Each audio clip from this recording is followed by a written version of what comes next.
Hi, it's Ron here, and I remember a few years ago I was teaching a group of Year 10 boys about Jesus and his relationship with women, and somebody from down the back called out, "Hey sir, what is it with Jesus? Why is he always hanging around with prostitutes?"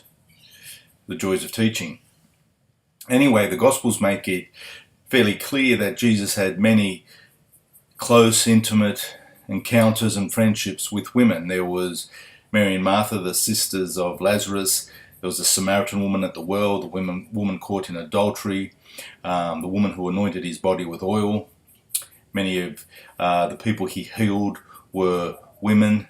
And the Gospels also highly commend women in that they have the women present at the crucifixion while his disciples and apostles had all abandoned him, except in John's Gospel where he has himself present. Also, it's to the women that Jesus first appears at his resurrection. Then also in Luke chapter 7 you have this very compelling story of the sinful woman. Jesus had been invited to the house of Simon the Pharisee. The Pharisees were the religious leaders of his day who prided themselves on a very strict observance of all the commandments. They were very pious, religious Jews, and they invited Jesus to lunch, and he's having lunch with them. Then in comes this woman, and it says that she had a bad name in town. In other words, she was a slut. Everyone considered her sort of a loose woman, and she washes his feet with her tears, dries them with her hair, and kisses them with her lips. No other person in the Gospels, as far as we know, was as intimate with Jesus as this woman. And the men are, very indignant. How dare this woman enter into our holy ranks? And they're sort of nudging each other, nudge, nudge, wink, wink, sniggering. What the hell is going on between Jesus and this woman? And Simon says to him, "Jesus, if you were such a holy man, if you were such a prophet, you would know who this woman is who is touching you." And Jesus jumps to her defense straight away. He says, "Look, Simon, say there were two guys. One owed me $50, one owed me $50,000, and I let both of them off their debt. Who would love me more? Who would appreciate me more?"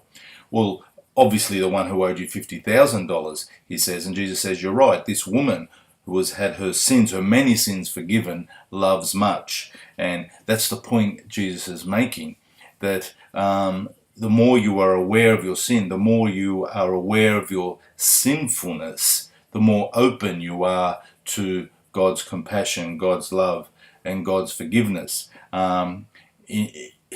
You are capable of receiving God's love more than the person who thinks that they haven't sinned much and are not in need of so much forgiveness.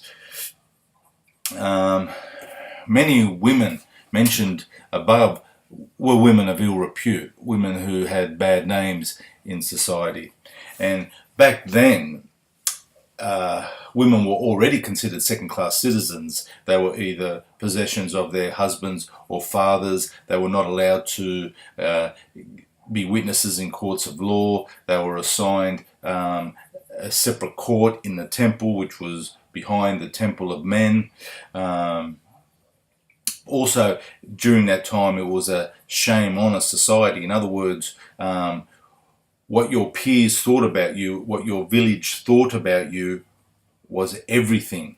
If you got a bad name in that society, if you shamed yourself or you brought dishonor to yourself or your family, you were completely ostracized. You had no standing in that society at all. And the way that women usually got a bad name was through some sort of sexual transgression, some sort of sexual misdemeanor. Now, it's interesting that Jesus never criticizes these women. He never puts them down. He never judges them. He never berates them. He always jumps to their defense. He always lifts them up. He commends them for their faith. And he treats them with dignity. All this is summarized in the story of Mary Magdalene.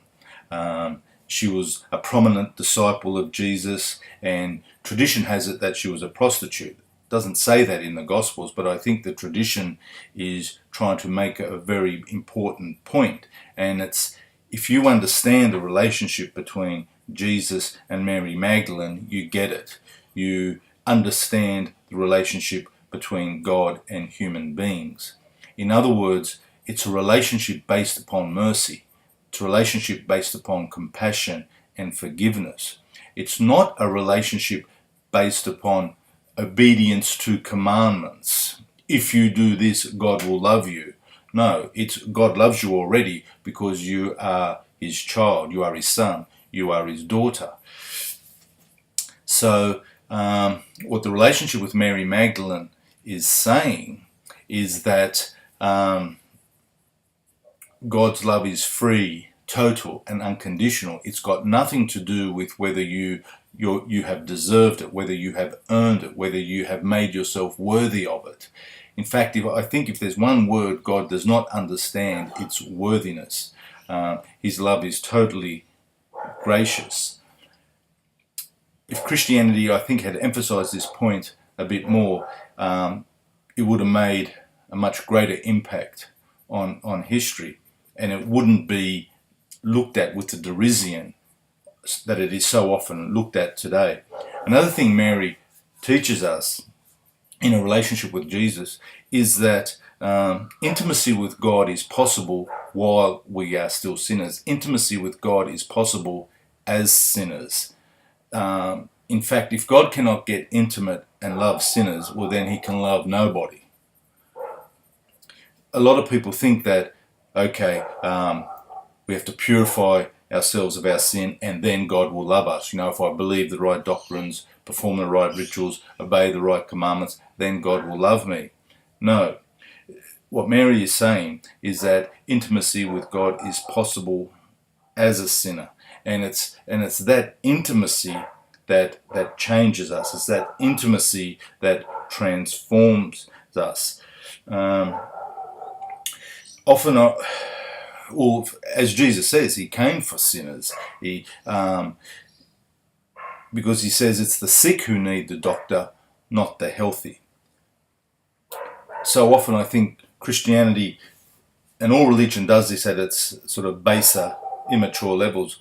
Christianity has made God into a very strict father in his three-piece pinstripe suit who comes home one day with his briefcase and he's walking down a driveway and he looks around the corner into his backyard and he sees his little daughter in this beautiful white dress playing, and she's obviously been playing with the dog because she's covered in dirt and mud and scratches, and she looks up and sees him and she's a bit afraid, but she dutifully goes up to give him a hello kiss, and he goes mad at her and says, no, you're too dirty, don't touch me, go inside, clean up, get all your chores done, and then I might let you come and give me a kiss. That's not the image of God that Jesus gives us, and that's not the image of God that's revealed in his relationship with Mary Magdalene. It's more like God is the father who comes home from work.